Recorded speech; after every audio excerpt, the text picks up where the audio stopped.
Welcome to 843 TV. I'm your host, Wayne Morris with WHHI-TV. And I'm Jacqueline Dix with WHHI-TV. And today we're coming to you from Live Oaks Park in Port Royal, and our first guest is Mr. Joe Lee, who is a town councilman here, and he's going to be telling us about a new Parks and Recreation Commission. A lot of work coming to these parks, and the town of Port Royal is very excited about it. Our other guest we had was Sharon Beasley from the Technical College of the Low Country, and she is the director of the nursing program. There is so much development with that program and so many exciting things coming up for TCL, and we are excited to share it on the show with you. And our final guest is Miss Emma Roddy. She's the Director of Development at Beaufort Academy, and it's their 50th anniversary. They have a lot of good fundraisers and events coming up, so stay tuned to 843 TV. Where communities come to speak.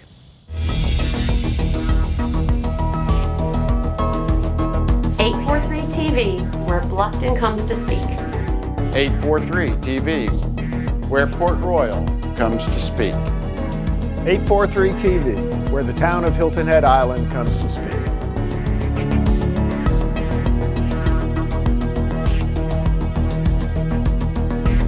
.843 TV, where communities come to speak.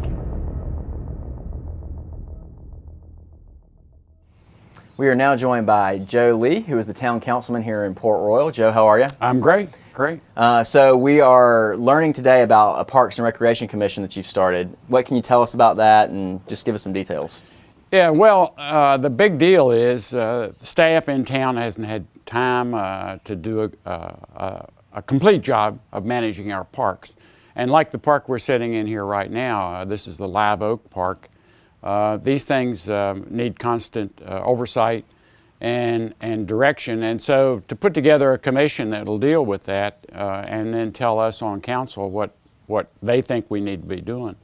So it's a great thing. We passed the ordinance, and next month we'll be appointing some members to this commission. Why do you think this is just now happening? I think it's because the parks have become so much more popular, and there's so many more opportunities to improve them and also to expand them. Okay. And to deal with the budget side of it and to deal with the maintenance side of it, we need another group that'll focus on that. Right. It was one of the things we did in our annual retreat this year. We said we know we have to do this, and so that's a sign of good growth, I would assume. I think it is exactly the sign of good growth and caring. I mean, we want everybody to enjoy the parks. That's great. So, how many people are on the commission? The original plan was 7, but we found out that an advisory commission, which this is, can only have 5 members. And so when we passed the ordinance the other day, we reduced that down to 5 commission members. And it's too bad because we had probably 20 applicants for this job. Everybody wants to be involved in the parks, and we're tickled to death that they feel that way. It's a shame we couldn't have 20 members on the commission.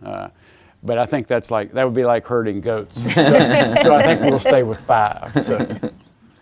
So about how many parks are there in Port Royal? Well, it's interesting because you don't think about it until you list them all on paper. We have 19 public parks. Some of them are very, very small. Some of them are large, like the Naval Heritage Park. And that park actually includes the skateboard park and the farmers market area. So those are 2 heavily used areas in town. And they require, we have to get some experts in. You'll see a lot of wear and tear over there, particularly on the ground. So 35.5 acres of parks in the town. So we're very pleased that we have it. We feel very fortunate we have it. We just hope we can maintain them and keep them going. And for those that don't know, I mean, Port Royal is big. I mean, well, how far up 170 before Port Royal actually ends? Yeah, that's funny. We go all the way to Lemon Island. Yeah, I mean, we have property over on Lemon Island, and the new Maritime Center is actually in Port Royal. So it's 12 miles from here. Yeah. We go. So we have over 10,000 population. So, yeah. So when you think about Port Royal, it's not just not Paris the village, Avenue. Right. It's not the village area. It's a lot bigger than that for all these 19 parks. Sure is. Sure is. Yeah. So are these commissioners, are they active or are they advisory? Well, what we're going to do is they're going to be advisory at this point, and then at the point where we feel we probably will be able to go out with this group and get grant money and things like that, then we will convert them into being an active group. And that way, and at that point, we'll go to the 7 members. So, yeah, I think it's the right way to start is have them as advisors. So you've got 19 parks, and you have this new commission. Are there going to be future plans to add more, do you think? Well, I think we'll add more commissioners, but we're also adding more parks. Yeah, that's what I mean. The Spanish Moss Trail is coming into Port Royal. It'll come down where the old railroad was. And that's considered a linear park, and the town is responsible for maintenance of that. So that'll immediately become part of the Park Commission's task. And the Spanish Moss Trail people have already agreed to put one of our commission members on their board. So we'll have a real close tie with the Spanish Moss people. And the trail will probably stop about 15th Street in Port Royal, and then we will designate a trail through the town over to the Sands. So you'll be able to start at the Sands and go all the way ultimately to Laurel Bay.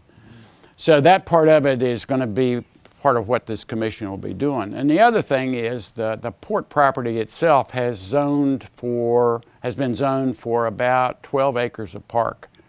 So that'll come under the auspices of this new commission. And we look forward to that. I think that'll be a huge challenge. A, getting the parks built, and B, maintaining and deciding what to do with them, whether they're active or passive. So one of the other interesting little tidbits here is that we actually, there's ruins and the Emancipation Oak and everything at the Naval Hospital. And that's part of our park system. Even though it's fenced off now, we can't get to it. But the Open Land Trust folks have bought the property where the fort is, Fort Frederick. So we'll be adding that and making it available for people to go see. That's a Revolutionary War fort that's not much left but some tabby ruins, but it is a historic site. So we're looking forward to that. That's great. Are there any, can you think of any parks that are maybe in development or long-term that there's a real need for here in town? Well, there are always needs. The challenge is to do that kind of thing and still stay within your budget. Gotcha. And I think what's going to happen long term, the county is going to look at all the parks and look at this as maybe an example where we are here, where this park is actually part of the elementary school system. Multi-use. So this park's used by the elementary students, and we use their playground, and so it's a good multi-use area. And I think that's what the county's going to look for.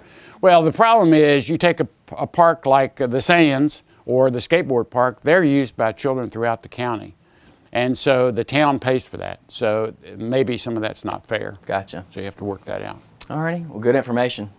Thanks for being here today. Hey, I enjoyed it. It's great. Welcome. Stay with us. We'll be right back with more 843 TV.